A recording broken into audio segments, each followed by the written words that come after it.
1945। दुनिया में जंग चल रही थी, हर तरफ तबाही थी। लेकिन ब्रिटिश एम्पायर को एक नाम सबसे ज्यादा डरा रहा था, नेताजी सुभाष चंद्र बोस। एक ऐसा फ्रीडम फाइटर जिसने ब्रिटिश हुकूमत को खुली चुनौती दी थी। लेकिन 18 अगस्त 1945 को अचानक एक खबर पूरी दुनिया में फैल गई। नेताजी का प्लेन क्रैश में देहांत हो गया।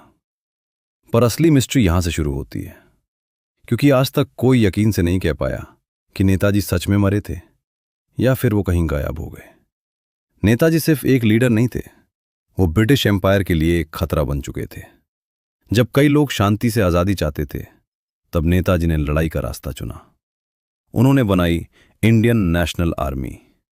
उनका एक डायलॉग पूरे देश में गूंज उठा, तुम मुझे खून दो, मैं तुम्हें आजादी दूंगा। हजारों लोग उनके साथ जुड़ गए। ब्रिटिश गवर्नमेंट को डर था, अगर नेताजी और पावरफुल हो गए तो इंडिया उनके हाथ से निकल जाएगा। 1945 में जापान हार रहा था और कहा जाता है कि नेताजी जापान से दूसरी जगह जा रहे थे। 18 अगस्त को एक जापानीज मिलिट्री प्लेन ताइवान से उड़ा, लेकिन टेक ऑफ के कुछ ही देर बाद प्लेन क्रैश हो गया। रिपोर्ट्स के मुताबिक प्लेन में ब्लास्ट हुआ, आग लग गई और नेताजी बुरी तरह जल गए। उन्हें हॉस्पिटल ले जाया गया, जहां उनकी मौत होने की बात कही गई। और बस दुनिया को बता दिया गया कि नेताजी अब नहीं रहे। लेकिन लोगों को इस कहानी पर शक होने लगा। सबसे बड़ा सवाल था, अगर नेताजी की मौत हुई थी तो उनकी बॉडी पब्लिक को क्यों नहीं दिखाई गई? कुछ रिपोर्ट्स एक दूसरे से मैच नहीं करती थी। कई गवाहों के स्टेटमेंट्स भी अलग थे।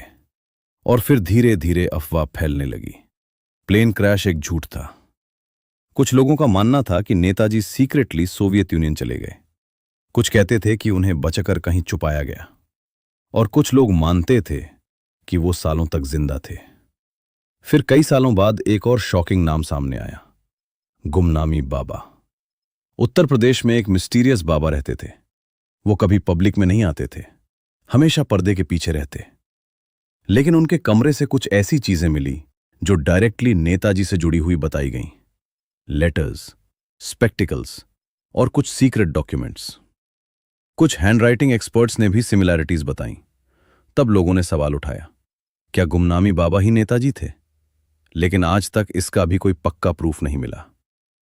साल बीत गए, गवर्नमेंट्स बदल गईं, इन्वेस्टिगेशंस होती रहीं।